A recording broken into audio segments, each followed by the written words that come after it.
CPP, Python, Java ఇట్లాంటి వాటిల్లో మీరు ఫంక్షన్స్ రాస్తారు కదా. ఒక ఫంక్షన్ ఎందుకు రాస్తారు? దాన్ని మళ్ళీ మళ్ళీ యూజ్ చేయడానికి. So for a repetitive task you use functions for code reusability. Same way ఇందులో కూడా we use Python and CPP, both the languages, to write the nodes. Nodes అంటే స్క్రిప్ట్స్ బేసిక్గా. సో అవి యూజ్ చేసినప్పుడు అవి ఇండివిజువల్ ప్యాకేజ్ లాగా store అయ్యి ఉంటాయి. So each package is a kind of function. So ఆ ఫంక్షన్ని మీరు ఎన్నిసార్లు కావాలంటే అన్నిసార్లు కాల్ చేసుకోవచ్చు, రన్ చేసుకోవచ్చు, reuse whatever it call. And then I told it's open source community, మీరు ఎవరైనా కాంట్రిబ్యూట్ చేయొచ్చు. సో వీటికి మేజర్గా ఉండేది ఏంటంటే ros.wiki అని ఒక పేజ్ ఉంటుంది.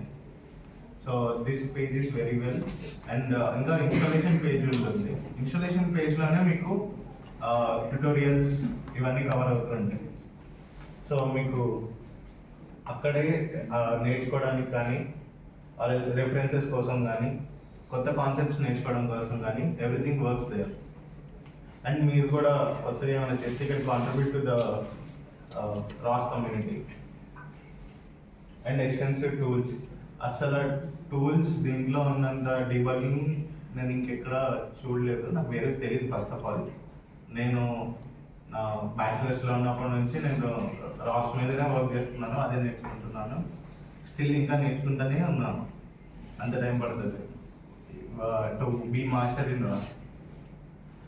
సో మీకు విజువలైజ్ ఇంకొక బిగ్గెస్ట్ కాన్సెప్ట్ ఏంటంటే మీరు real world or real robot manufacture చేయడానికి స్టార్ట్ చేయడానికన్నా ముందు you can do everything in the simulation. మీకు అండ్ అడగచ్చు, సిమ్యులేషన్కి రియల్ వరల్డ్కి చాలా తేడా ఉంటుంది.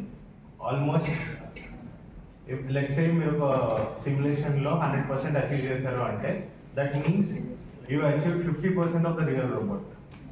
అంత వాటికి రిమైనింగ్ 50% ఎక్కడ వస్తాయి అంటే the physics parameters, friction, gravity, వీటన్నిటితో పాటు ఇండివిజువల్ సెన్సర్స్కి you have to install few SDK supports or whatever they provide by the manufacturer.